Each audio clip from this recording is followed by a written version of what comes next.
E hoje eu vou falar, né, voltando aos evangelhos mais uma vez. Eu digo a você que eu sou sou um amante do Antigo Testamento. Minhas mensagens, 99% elas estão baseadas no Antigo Testamento. Não que eu despreze o Novo Testamento, mas eu gosto do Antigo Testamento e eu começo no Antigo e sempre vou terminar. E eu não falo velho, porque velho é aquilo que não serve, antigo. O Antigo Testamento eu começo no Antigo e você vai perceber que eu sempre termino as minhas mensagens no Novo Testamento falando sobre Jesus. Então hoje eu quero conversar com vocês um texto que nós já conhecemos, já torcemos, retorcemos, esprememos, passamos nele como se passa um talo de cana na moenda. E o bom, sabe, eu aprendi com um rapaz que vem de caldo de cana. Ele disse: por que o caldo de cana de alguns lugares não é bom? Eu falei: não sei, eu não sei. Ele falou: vou explicar para o senhor. O que faz o caldo de cana ser consistente é o tamanho da moenda, não é a qualidade somente da cana. Eu falei: eu não entendi. Ele falou: quanto mais potente for a moenda, mais ela puder passar a cana, o bagaço. E quanto mais ele passar, no mínimo de 4 a 5 vezes, para ela ficar consistente e grossa. Você já tomou aquele caldo de cana ralo? É que a moenda era fraca. Então, quanto maior a pressão, maior a dificuldade, mais Deus moe, mais doce vai ficando o negócio, mais consistente vai ficando. Então, esse texto é um texto que a gente já espremeu bastante, mas eu espero em Deus que nesta noite saia mais alguma coisa daqui para uma reflexão nossa, para um pensamento nosso, para aplicação pessoal na nossa vida, trazendo para nós nesta noite uma ideia de como nós estamos vivendo, né? E pensar no nosso estilo de vida, amém? Então eu convido você nesta noite para nós desfrutarmos dessa porção da palavra que se encontra no Evangelho de Lucas, capítulo é o de número 15, onde vai se estabelecer como capítulo das coisas perdidas. Peço a você que abra o seu coração, peço a você que abra sua mente, porque por vezes ao lermos e falarmos sempre de um capítulo, né, as pessoas já começam a tentar decifrar e definir para onde nós iremos, mas nem eu sei para onde nós iremos nesta noite, né? Aqueles que são nascidos de Deus não sabem para onde o Espírito vai levá-los. A gente prepara algumas coisas, mas é Deus que dá todo o entendimento e a revelação. Amém? Então eu vou ler somente o verso 1 e o verso 2. Eu não vou ler toda a história, mas vou aplicá-la na terceira história, ok? Eu não vou ler todo o capítulo, eu vou ler somente o verso 1 e o verso 2. Vou fazer a introdução e vou passar para a terceira história, que é a história do filho pródigo. Amém?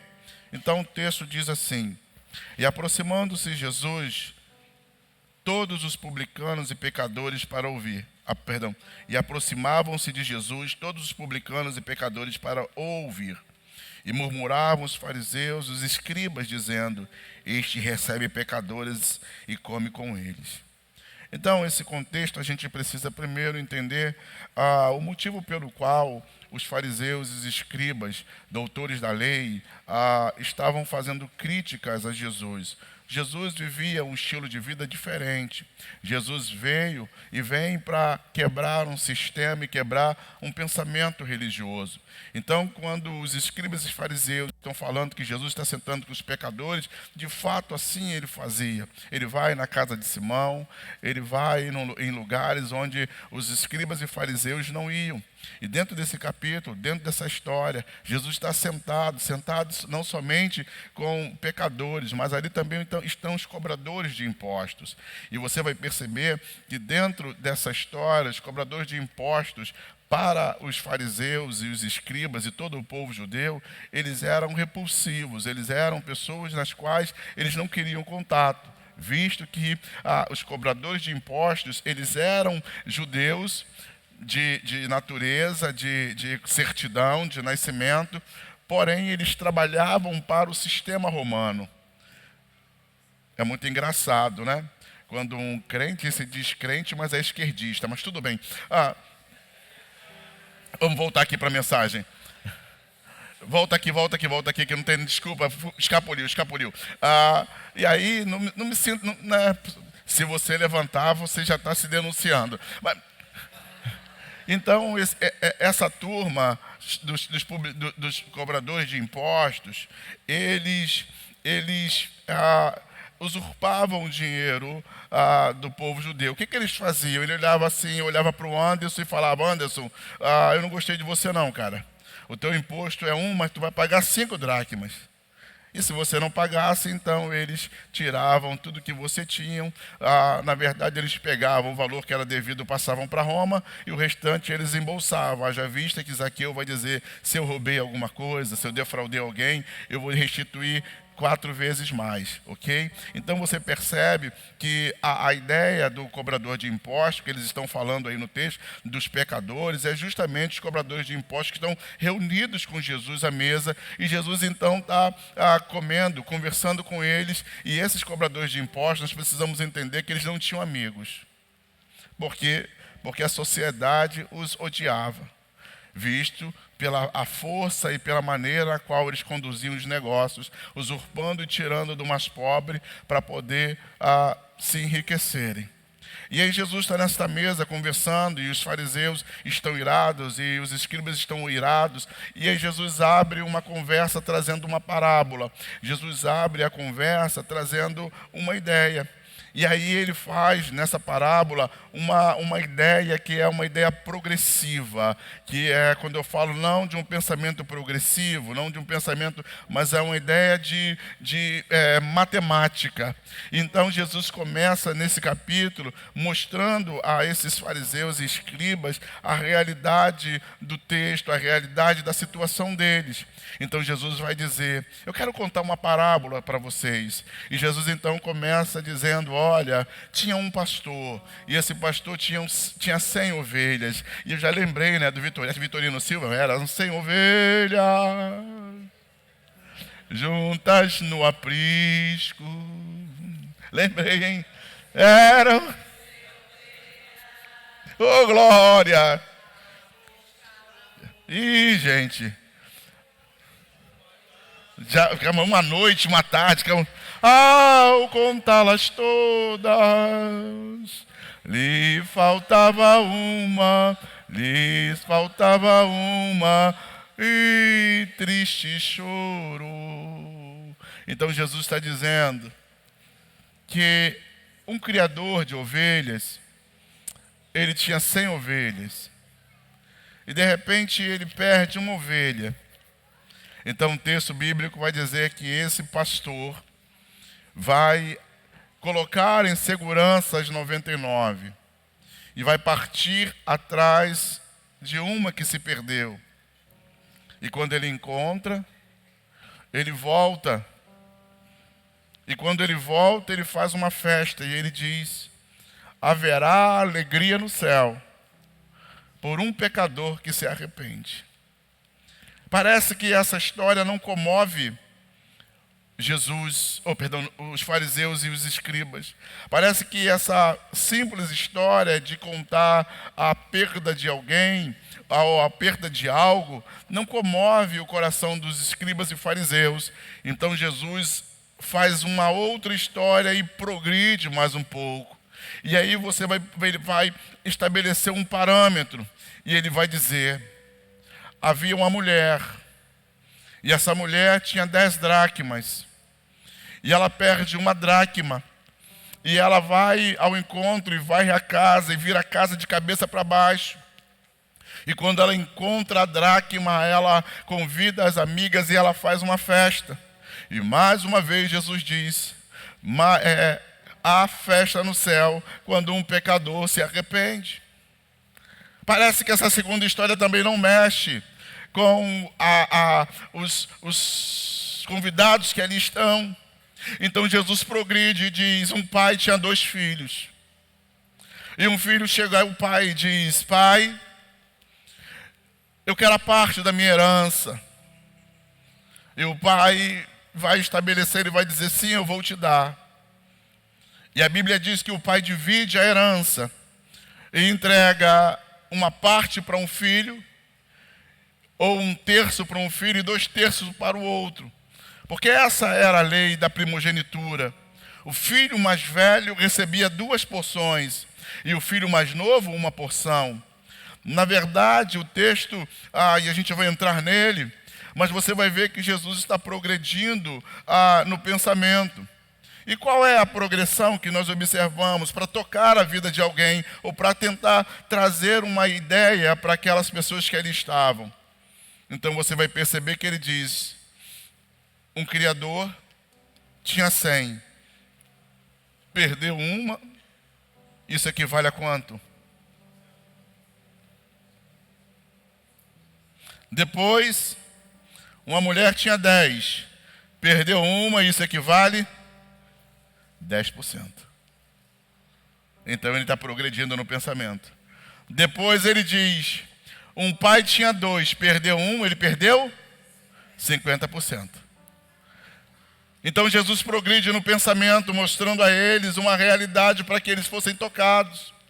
Mas percebe-se no texto que eles ficam inertes. Então Jesus começa a desenhar a história e a escrever a história.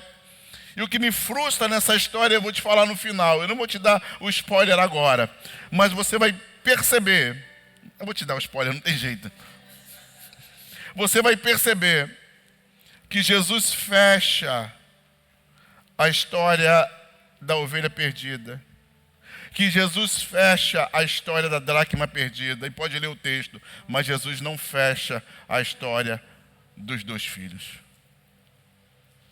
Ele deixa um suspense. Eu quero rapidamente conversar com você. Eu não vou pregar, eu só quero despertar o nosso espírito nesta noite para essa questão. Então os filhos chegam. Um dos filhos vai chegar e vai dizer, pai, eu preciso da minha herança. Eu preciso da minha parte. E aí nós focamos muito assim e sabe, depreciamos, colocamos um peso muito grande sobre o filho que vai embora. E o chamamos de pródigo. Mas você percebe que a atitude do filho que foi embora, ele foi embora. Ele sentenciou o pai na morte antes do pai morrer.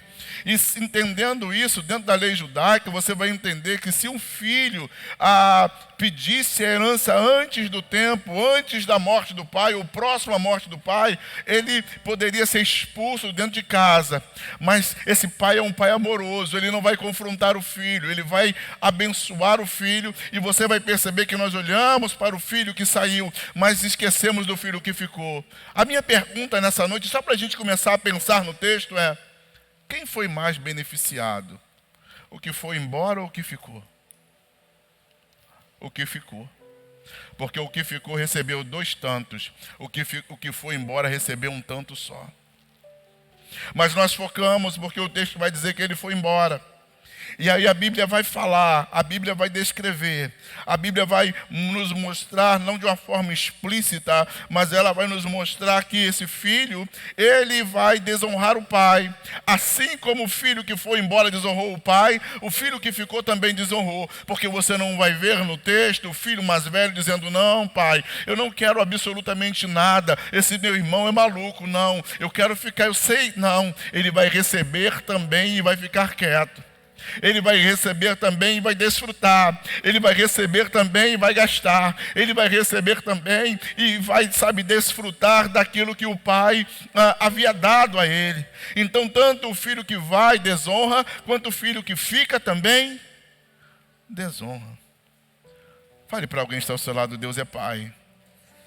Deus é Pai, nós somos esses filhos que eu estou falando nessa noite. A aplicação nessa noite eu e você somos esses filhos que só acessam o Pai para pedir, esses filhos que colocaram o Pai como um mercado, ou como somente o provedor, esses filhos que só acessam ao Pai numa hora que há necessidade, e uma vez recebendo vão embora, e uma vez recebendo se tornam pessoas que não têm relacionamento, que estão dentro do mesmo ambiente, que só querem receber. Então eu percebo nessa história uma ideia, uma visão da igreja, e talvez desta igreja. Eles chegam juntos e os dois recebem. É aquele que pede, recebe e vai embora. E aquele que recebe fica para criticar o que foi embora. Os dois são pecadores. Os dois são pródigos.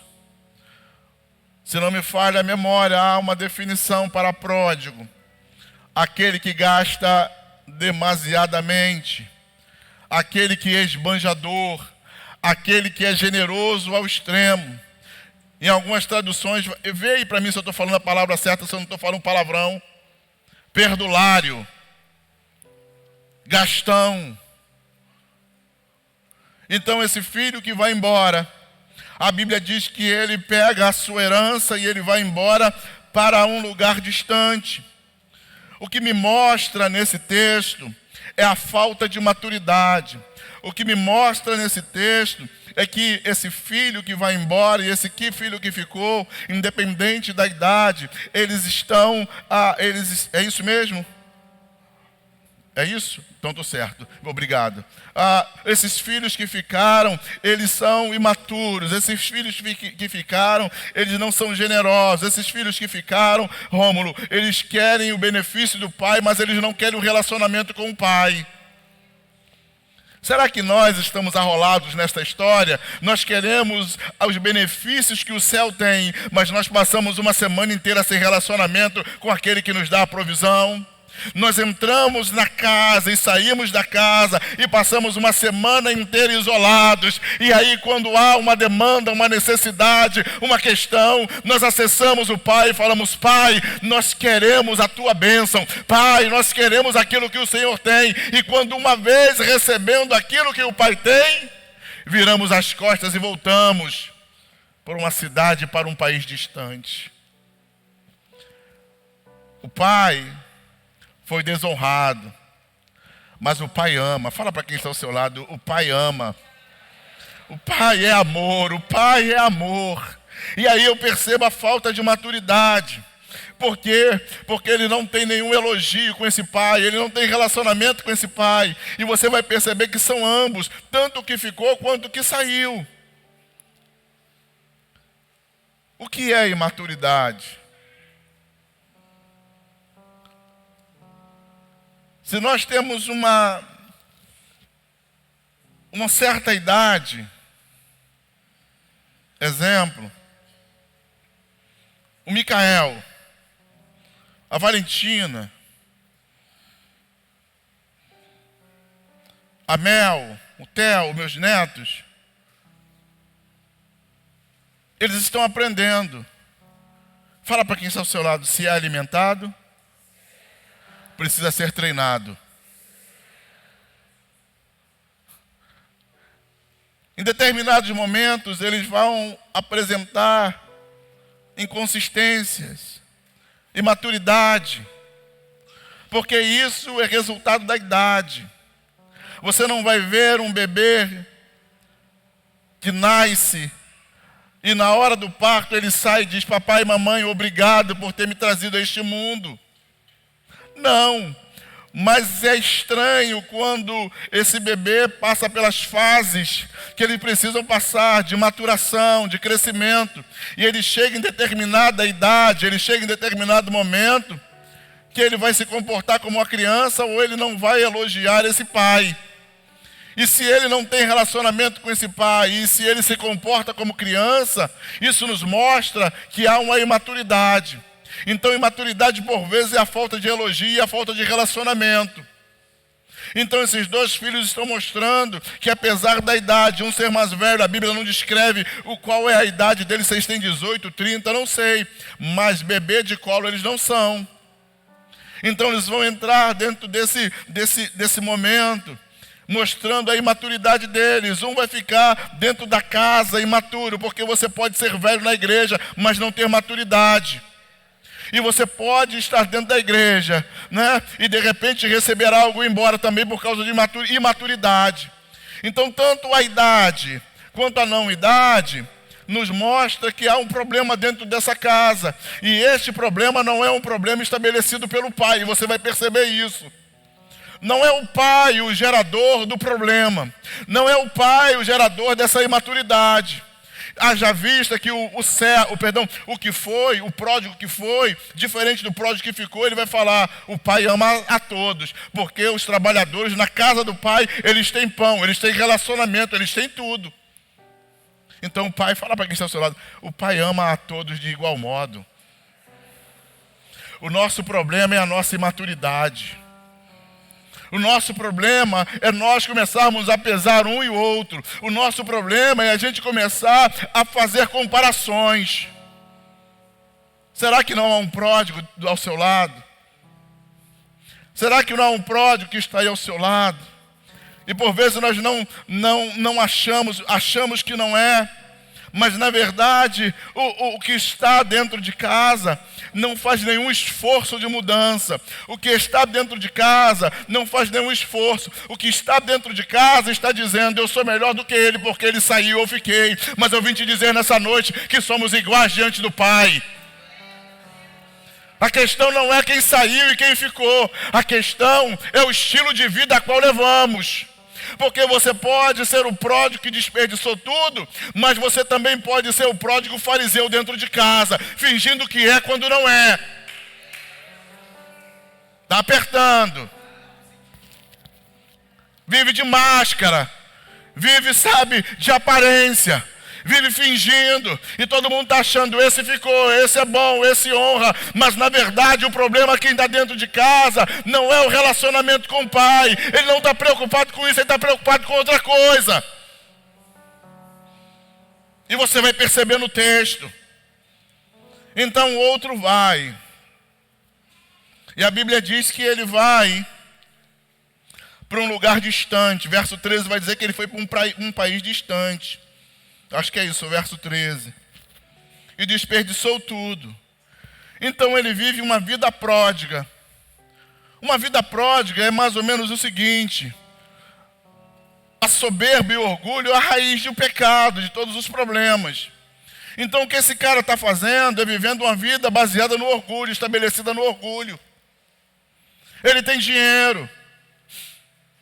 Em algumas traduções vai dizer que ele gastou todos os seus haveres. Em outras traduções vai dizer que ele desperdiçou tudo. Uma coisa é você gastar, outra coisa é você desperdiçar. Por quê? Porque a vida dele está baseada no orgulho. É Provérbio 16, 18 que vai falar: a soberba procede à ruína, e a altivez de espírito a queda. Então esse homem que está estabelecido com dinheiro, ele está vivendo uma vida orgulhosa. Eu tenho, eu sou, eu posso. Só que a gente não pode estabelecer uma vida por aquilo que a gente tem. A gente precisa estabelecer uma vida através daquilo que nós de fato somos. Porque o dinheiro não faz você ser. Então em determinado momento o dinheiro acaba. Em determinado momento o dinheiro vai. E aí o que ele havia comprado com dinheiro, Rômulo, o que ele havia angariado com dinheiro vai também. Por quê? Porque você não consegue comprar amizade, você não consegue comprar relacionamento, você não consegue manter as pessoas com aquilo que você tem, mas você consegue manter as pessoas por causa do que você é. E quando alguém sabe quem você é, isso traz relacionamento, isso traz ligação, isso traz relacionamento, isso traz proximidade. Então você vai perceber que quando alguém se associa a alguém por aquilo que ele tem, aquele jovem rico vai dizer para Jesus: eu quero te seguir. Ele disse: então vem, segue-me, vende tudo que tem. Não, eu não posso. Aí o outro vão dizer: não, mas eu larguei tudo. Ele falou: o filho do homem não tem onde repousar e colocar a sua cabeça. Quer vir, vem. Eu não te ofereço absolutamente nada. Eu não vou te dar absolutamente nada. Porque você não pode andar com Jesus por aquilo que Ele tem, mas sim por aquilo que Ele é. Eu vim dizer que o amor do Pai, ele está estendido nesta noite. O amor do Pai cobre multidões de pecados. Eu vim te dizer nessa noite que o amor do Pai não leva em conta as nossas transgressões. Eu vim te dizer nessa noite que o amor do Pai é muito maior. Oh, meu irmão, é tão profundo como diz o amor de Deus. É aquela brincadeira que nós fazíamos. O amor de Deus é tão profundo. O amor de Deus é tão amplo. O amor de Deus é tão alto. Não tem uma brincadeira assim? Então, para poder, soltar os músculos, então eu vim te dizer nessa noite que o amor de Deus ele é profundo, que o amor de Deus é alto, que o amor de Deus é extenso, e o amor de Deus, a Bíblia vai dizer que o amor cobre multidões de pecados. Então o moço saiu, e o moço que saiu desperdiça tudo no lugar distante. Passam-se os dias, os anos, o tempo. E a Bíblia diz que lá onde ele estava, eu vim te contar uma história, eu não vim pregar nessa noite. Só vim relembrar algumas coisas. E mostrar a você, a nós, quem somos nessa história.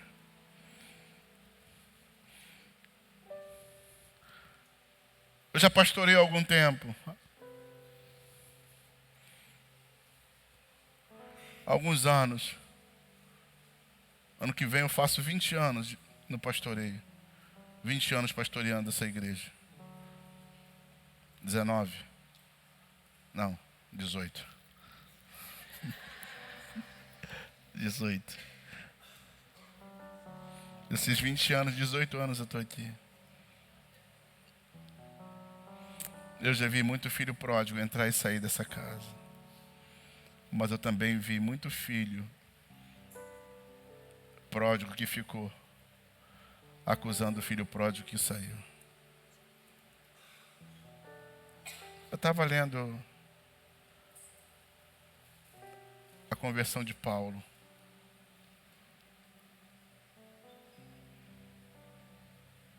O que Paulo fazia não era errado, porque ele foi treinado para fazer aquilo. A questão é quando a gente... Eu não estou falando de atualização de evangelho, mas eu estou falando de atualização da palavra que nós recebemos de Deus. A Bíblia não precisa ser atualizada, ela é a mesma ontem, hoje e para sempre.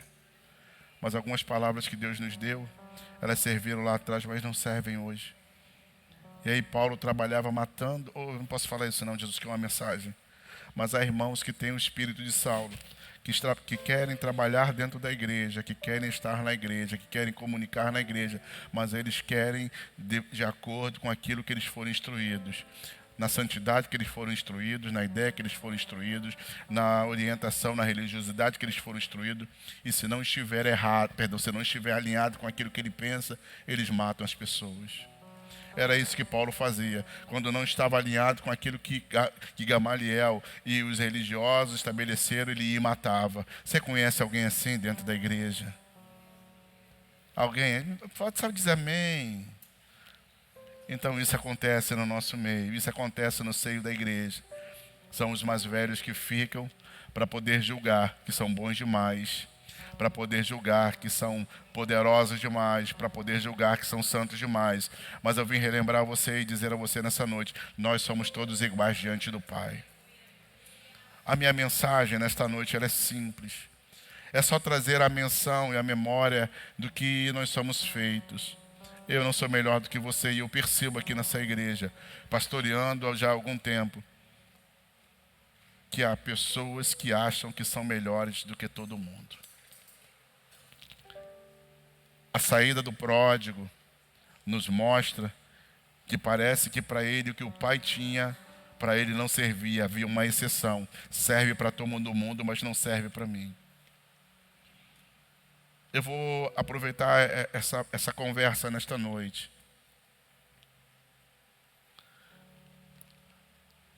Para a gente começar a pontuar algumas coisas. Em algumas mensagens eu vou ir pontuando algumas coisas, Roberta.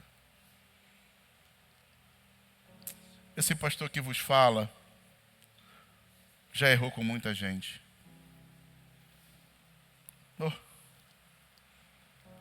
Já errou com muita gente, pastora Sema. certamente eu estou mais propenso, Marcinha, a errar com alguém. Eu vou errar mais porque eu tenho mais relacionamento, tenho mais responsabilidade.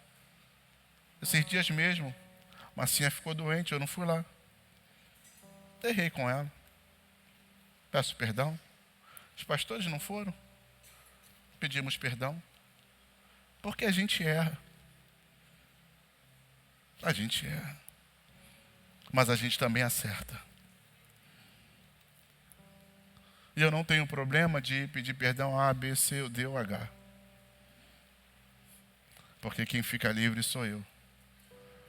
Mas eu também não venho aqui, Letícia, a este púlpito, expor ninguém que errou comigo. Porque quando eu erro com você, e você me expõe para todo mundo, isso mostra o nível da sua maturidade, 0. Você é simplesmente o filho pródigo que ficou em casa, mas é fariseu.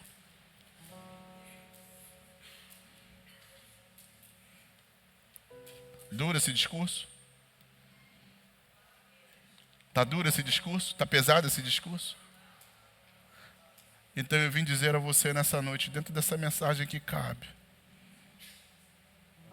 Se alguém lhe procurar para falar mal do pastor, para falar do irmão A, B, eu sei, e você diz, fulano sempre me procura para falar mal de alguém para mim. Sabe por que ele te procura? Porque ele sabe que o seu caráter é fraco. Absalão só procurou quem tinha um coração igual a ele. A gente sentencia Absalão, mas Absalão só se associou com alguém que com pessoas que tinham um coração igual a ele.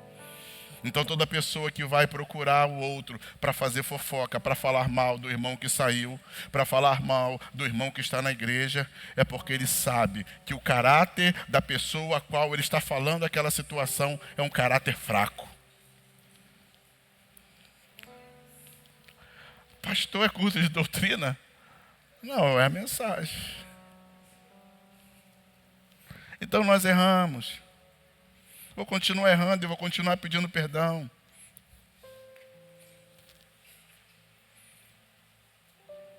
Mas o fato de eu errar com alguém, o fato de você errar, Marquinhos, o fato de você errar com alguém, Lucão, não dá o direito dessa pessoa te desrespeitar. Porque a Bíblia diz, se você sabe, isso é bíblico, se você sabe que o teu irmão tem alguma coisa contra você, deixa a tua oferta no altar e vai a ele. Não vai para o WhatsApp, não vai para a rede social, não vai para o ouvido de ninguém. Porque quando você faz isso, você está falando o nível de maturidade que você tem. Mas eu aprendi, Letícia, o que Paulo disse.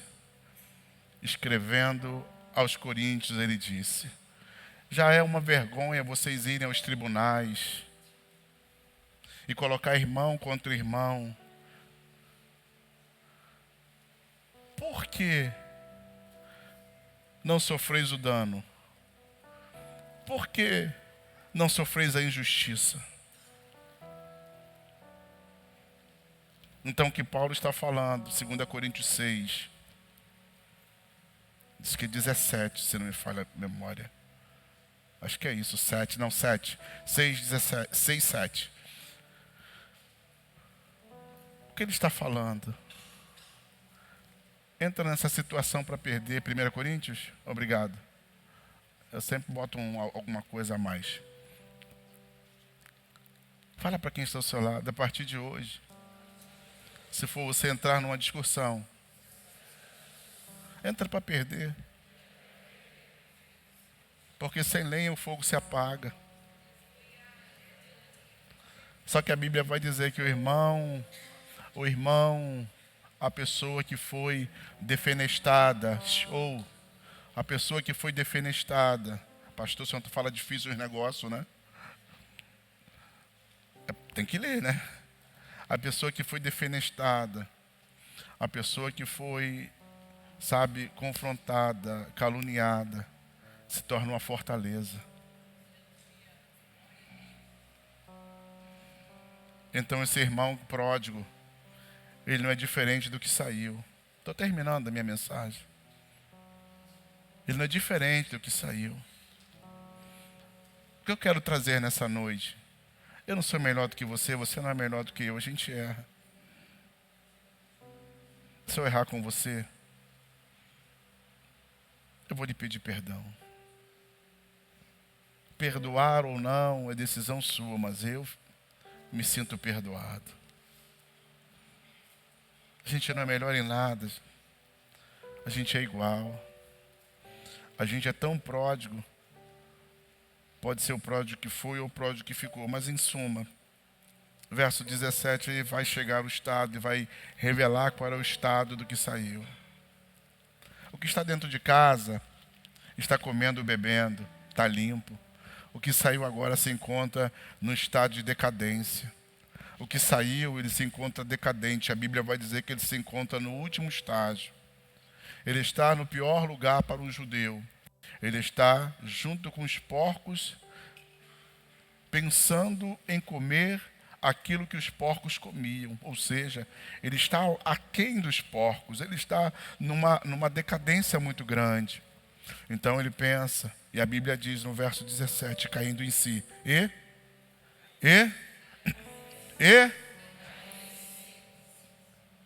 Há uma mensagem que preguei aqui sobre esse texto, que eu dizia já que: ei, diabo, eu estou voltando. O que o filho pródigo está dizendo, ele caindo em si, lembrou da casa do pai. Ei, ele não lembrou da comida da casa, ele não lembrou, escute isso, ele não lembrou da festa da casa, ele não lembrou, ele disse: os trabalhadores da casa do meu pai são melhores do que eu, porque o pai ama todos. Diga comigo, o pai ama todos. Fala comigo, eu sinto, sabe, uma graça de Deus nessa noite. O pai ama todos. Ele está falando, meu pai trata o jornaleiro, meu pai trata o servo, meu pai trata o peão que trabalha lá igual. O que eu estou fazendo aqui? Será que você nasceu para isso? Será que você não está no lugar errado? Então esse homem vai dizer, o texto vai dizer, caindo em si, disse: eu vou me levantar e eu vou voltar para o meu pai. Eu vou voltar para o meu pai. Eu vim dizer e declarar nessa noite, se você acredita nesse negócio, mas eu acredito, e eu vou fazer uma declaração profética: ei, diabo, eu estou voltando.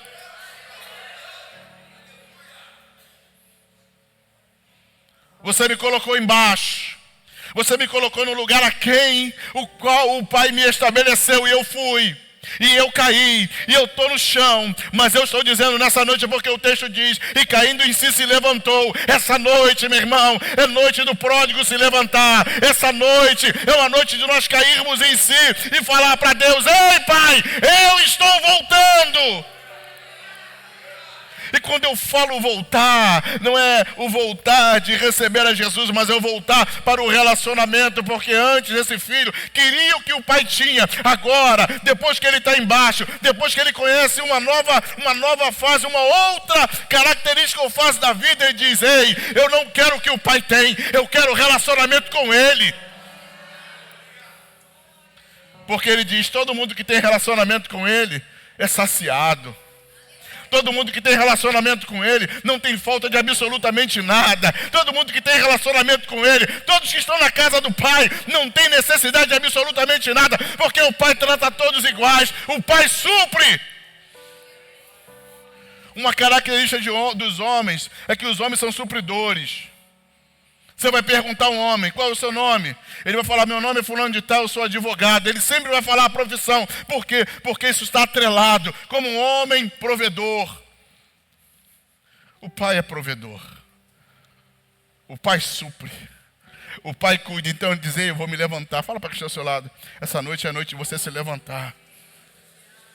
Eu não sei onde a vida te jogou. Eu não sei onde o diabo te colocou. Eu não sei onde as suas decisões te colocaram. Mas eu vim te dizer nessa noite: esta noite é noite de nós nos levantarmos. Você pode declarar comigo: eu estou voltando. Eu estou voltando. Estou voltando. A essência.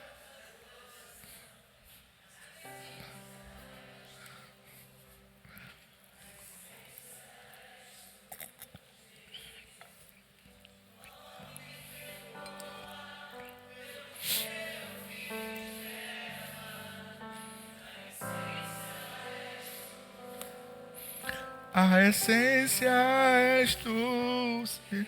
Aí o texto diz que ele se levanta e diz: eu estou voltando. Só que quando ele toma a decisão, a gente não sabe quanto tempo. Mas o texto bíblico diz que o pai tinha uma expectativa. A Bíblia diz que o pai está olhando, está de longe, diz: ei, eu conheço aquele caminhar. Eu conheço como, né?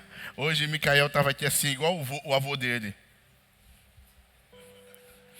Igualzinho seu Álvaro. Seu Álvaro ficava o dia inteiro assim, ó. Né? Saudoso, né? Pai da pastora Elisângela. Seu Álvaro estava o dia inteiro assim, ó. Né? É igual o seu Antônio. Seu Antônio, pai do pastor Beto. Não é? Seu Antônio, você vai chegar e ele está o dia inteiro assim, ó. Não sai um som. Mas você, o dia inteiro assim, ó. Não é verdade, gente? O dia inteiro não sai um som. Tu chega perto dele. Eu não sei. Velho boêmio. Lembrei agora do Lázaro, né? O Lázaro era um irmão aqui da igreja e trabalhava aqui. Gente boa demais, o dia teve aqui. Aí o seu Antônio tem uma vassoura, né? Ele trabalha aqui na igreja, o seu Antônio tem uma vassoura. 76, né? 76 anos, trabalha aqui com a gente já há mais de 15 anos. E, seu Antônio, o senhor precisa parar, o senhor está aposentado. Ele, não, preciso trabalhar. Então, se você pegar a vassoura do seu Antônio, ele compra a vassoura e bota um escabão grandão. Né? Aí um dia a gente está aqui, aí o Lázaro pegou a vassoura, aí estava rindo, ele, me dá minha vassoura. Aí o Lázaro, calma aí, velho Potter, vou te dar. Aí toda vez que a gente briga com ele, ele fala, ô velho Potter, me dá por causa da vassoura. O que eu estava falando? Então, aí o pai está olhando, e o pai está falando, eu conheço aquela, eu estou de longe. Ele está olhando, escute isso porque nós já estamos terminando. E aí o pai está olhando de longe e percebe, ele diz, aquele parece ser meu filho. O texto bíblico não diz que ele se levantou e tomou banho. O texto bíblico só diz, vou me levantar e vou para a casa do meu pai. O pai vê de longe e diz, aquele é meu filho. Deus sabe que você é filho, independente do que você fez. Deus sabe o que você é filho, independente do seu estado. Aí o texto diz, e o pai correu, olha a vergonha, porque todo judeu usava um vestidão, então para correr você tem que levantar, ele não podia mostrar vergonha, mas ele diz, o texto diz, e o pai correu ao encontro. Ei, deixa eu te falar uma coisa, se você voltar para o pai faz o resto do percurso para te encontrar. Você entendeu? Ele está andando e o pai está correndo, porque o pai tem, sabe, o pai tem pressa que você volte, o pai tem pressa nesse relacionamento, o pai tem, não que ele tenha necessidade, mas você vai perceber que quem descia para falar com Adão, não era Adão que subia, era o pai que descia. Porque o pai queria o relacionamento, não que ele tenha ausência, mas ele criou o homem como a sua imagem e semelhança para ter relacionamento. Então ele está dizendo, meu filho está voltando, eu vou correr e vou abraçá-lo. E aí você vai perceber no texto, o texto vai dizer assim, e ele abraça o filho, e o filho chega e diz, oh, aqui está a chave, aqui é a nossa mensagem nesta noite, aqui é o cerne daquilo que nós queremos passar para você. E aí ele diz, olha, o texto vai dizer, e o filho disse, pai, pequei contra o céu e contra ti, e já não sou digno de ser chamado teu filho, faze-me como um dos teus trabalhadores. E o pai diz, tragam aí o vestido que está separado, tragam o anel de selar, tragam as sandálias, porque ele estava escravo, mas agora quem tem sandália não é escravo. Porque o pai faz isso? Porque a gente olha a roupa, a gente olha a sandália, a gente olha o anel. Mas a gente precisa entender o que o filho disse. Pai, pequei. Só há restauração, Jorge.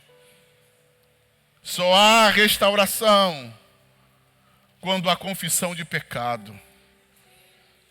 A gente quer restauração, mas a gente não quer confessar pecado.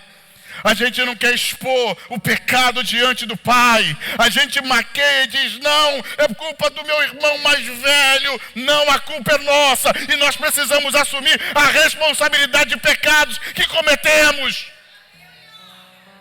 Então o filho vai dizer, pai, eu pequei. Ele não vai dizer, não, eu imaturo. Não, ele não procura argumentos.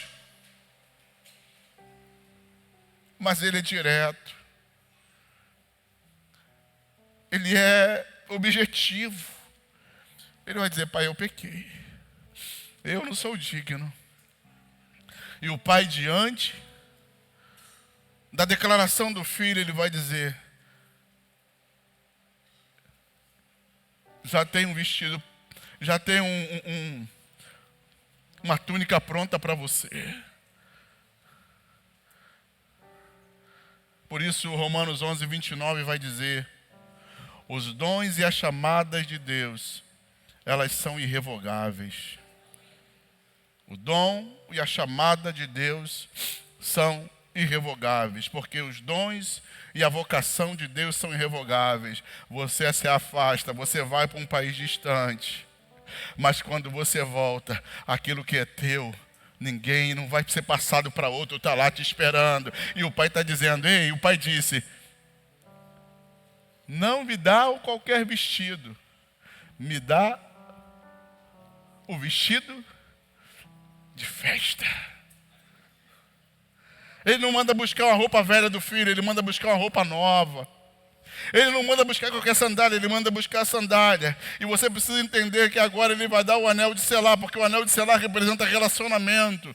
A gente já percebeu e já leu, quando o profeta Isaías está falando, eu vou fazer, acho que é o profeta Isaías, vou fazer de você um anel de selar, ou é Zacarias, eu não me lembro agora. É um profeta, é um desses profetas. E eu vou fazer de você um anel de selar. Então entenda. O que é o anel de selar? O anel de selar era o símbolo de uma família. Só podia usar o anel de selar quem tinha relacionamento dentro daquela casa. Então o pai está dizendo, eu estou te dando relacionamento de novo, estou te trazendo de volta. Agora esse pai que está voltando, escute isso, esse pai que está voltando, está vindo pela rua e está dizendo, ei gente, lá em casa hoje vai ter festa. Ei gente, lá em casa hoje vai ter festa. Ei gente, por quê? Porque o meu filho que estava morto, agora foi achado. Ô meu irmão, mas o texto não vai dizer que a festa no céu como um pecador se arrepende quando ele diz nos outros dois textos. Então ele está voltando, e quando ele chega em casa, ele vai começar a estabelecer, ele vai falar, mata aí o bezerro gordo. O que era o bezerro gordo? Rapidamente para você entender, toda pessoa que tinha dinheiro, ele tinha, não era como Jó, não tinha uma multidão de rebanho, mas ele tinha um bezerro específico que ele cevava para uma grande oportunidade, para um grande momento. É por isso que Deus preparou o Filho unigênito para um grande momento, para que nós pudéssemos fazer uma grande festa no céu. Aleluia! Aí a Bíblia vai dizer que ele fala, prepara e traz, mata o bezerro gordo, porque hoje tem festa nesta casa. Aí você vai perceber algo. E o que é? O filho mais velho, quando chega, ele diz, que música é essa? Que barulho é esse? Por que essa festa? Aí o serviçal vai dizer, teu irmão estava morto, mas voltou, e teu pai matou o bezerro gordo para ele. O problema do irmão mais velho não é a volta do irmão. Fala para quem está ao seu lado. O problema do irmão mais velho não é a volta do irmão mais novo para casa. O problema do irmão mais velho é que o pai matou o bezerro gordo e não matou para ele. Sabe qual é o nosso problema? É que a gente está sempre olhando e criticando o que o pai dá para o outro, porque a gente acha que tem que ser para nós.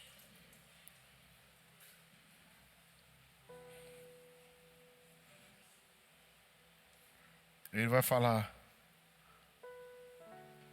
por que você matou para ele e não matou para mim? Se eu sou o pai, eu diria: ô cara, você está aí, você reclama demais, não quiser, come o ovo. Alguém aqui comigo? Alguém aqui comigo? Alguém pai raiz, pai raiz? Pai raiz, levanta os pai raiz aí. Agora tem uns pai Nutella. O que o filho quer? Neném quer comer o quê? Toma vergonha, rapaz.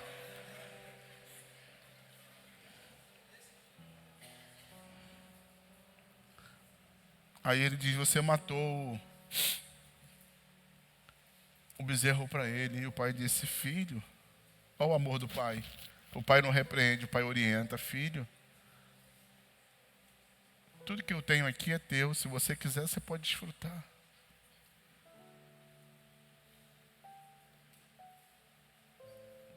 E a história termina. Fica sem fechamento. A minha pergunta nessa noite: eu tenho filhos. E serve para eles que estão aqui nesta noite. Serve para sua casa nesta noite. Quem traz harmonia à casa é o pai? Deixa eu falar uma coisa. A harmonia de uma casa não depende do pai, depende dos filhos.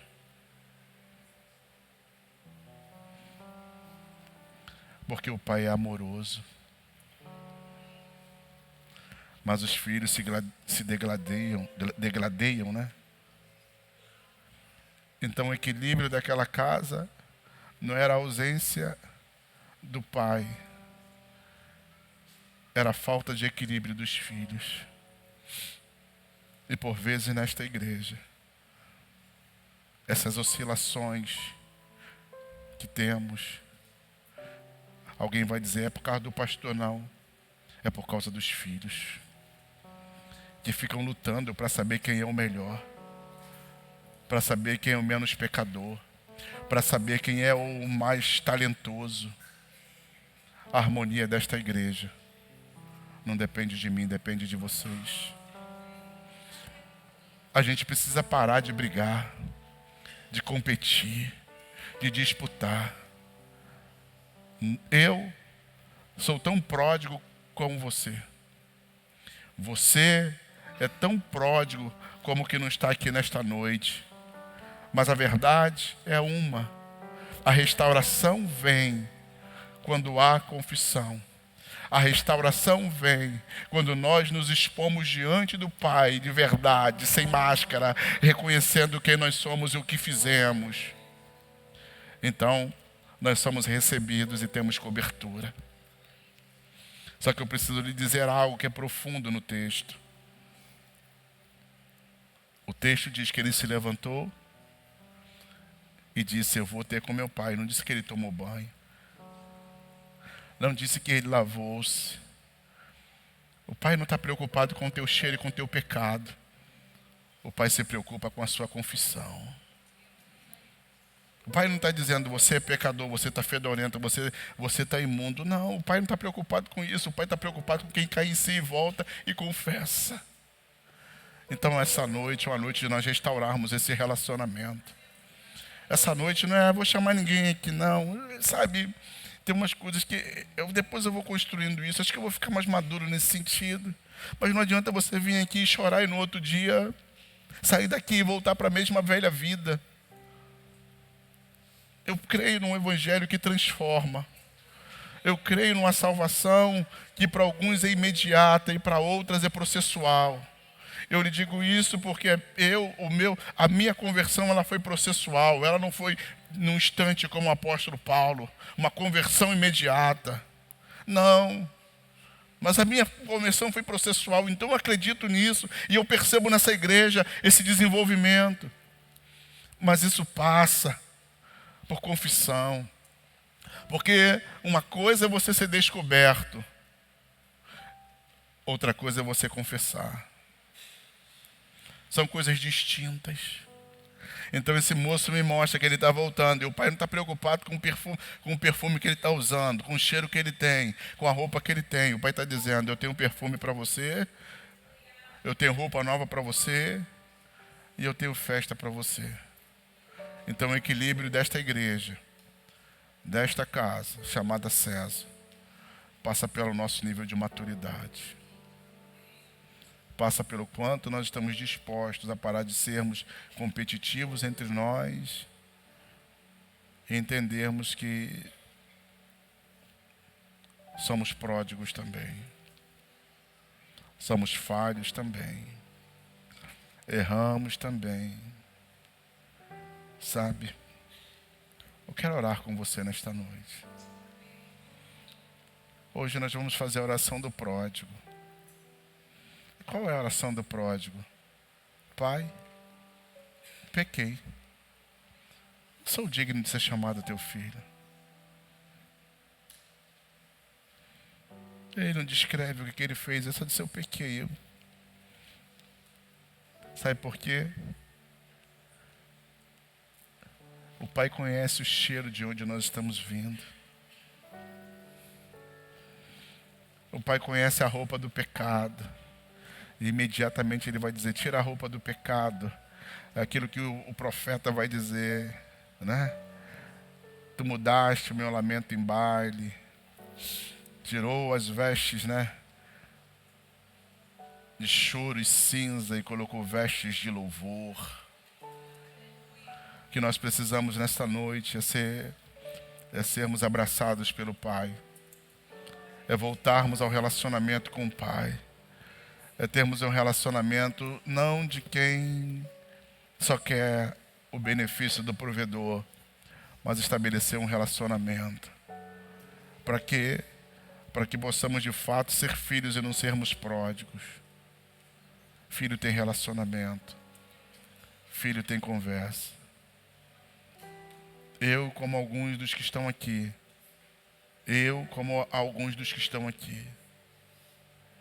A minha esposa tem 59 anos. Ela não tem problema de falar a idade dela, graças a Deus. E ela tem pai e tem mãe. E toda semana ela está lá ligando lá para os velhos. Eu tenho 56, eu sou mais novo. As coroas gostam de garotinho. Não é amor da minha vida. Te amo.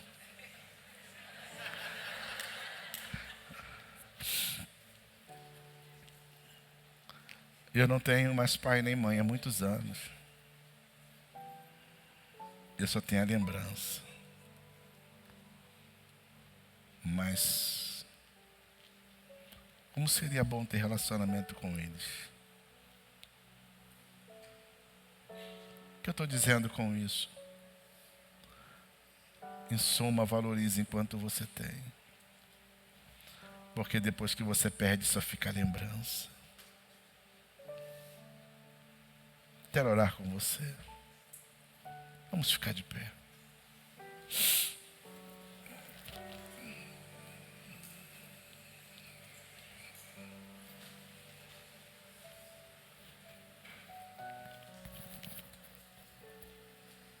Né?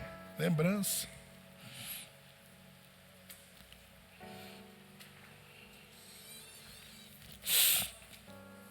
Hoje eu deixei uns papeizinhos aqui, sumiram. Eu estou meio choroso, eu acho que você vai ficando mais idoso, né? O nível de testosterona baixa, você fica mais sensível, isso é natural, né? Mas eu sinto uma graça de Deus nessa igreja, neste dia.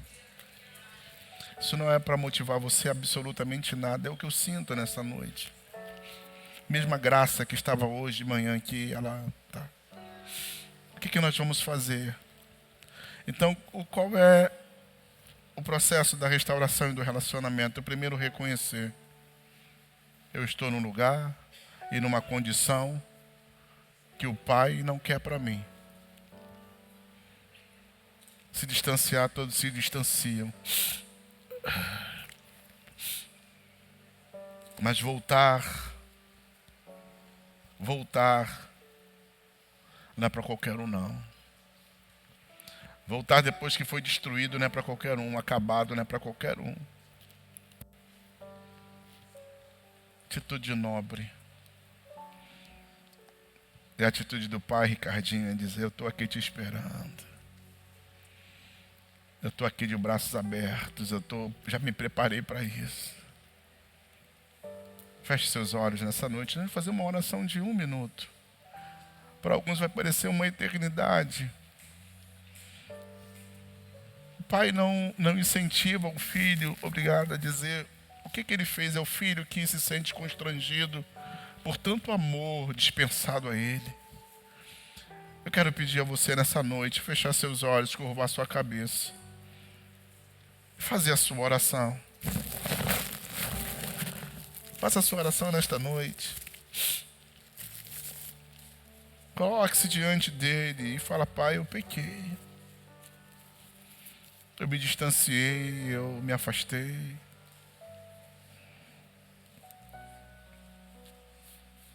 Eu me envolvi com coisas que não deveria me envolver. Mas eu quero voltar. Eu pequei, pai. E o pai está lá, amoroso, dizendo: filho, como eu esperava, ansioso essa hora. Como eu ansiava por esse momento. Eu vim dizer para você nessa noite que há perdão liberado neste lugar, nesta casa. Eu vim dizer para você que há cura liberada nesta casa, nesta noite. Eu vim dizer para você que o Pai não julga ninguém, não sentencia ninguém.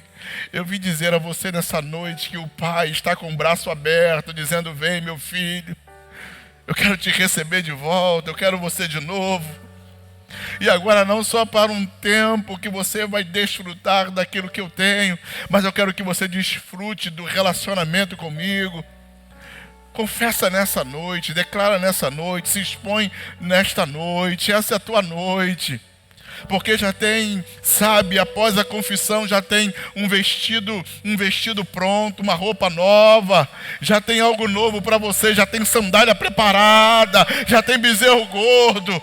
Sabe, o tempo da escassez já vai terminar e vai entrar um tempo novo, onde Deus vai começar a nutrir, a trabalhar, a encher, a trazer a provisão. Mas tudo isso passa pelo processo de confissão. E ele diz: pai, pequei contra o céu e contra ti. Eu não sou digno. Eu não sou digno. Ninguém aqui é digno de estar diante dele. Mas o amor dele nos atraiu. A graça dele nos atraiu. A bondade dele nos atraiu. A misericórdia dele nos atraiu. Então o que era sentença, tristeza e fedor se transforma em alegria, em celebração. Obrigado, Paizinho, pelo teu amor. Obrigado, Paizinho, pela tua graça. Obrigado, Paizinho, que não leva em conta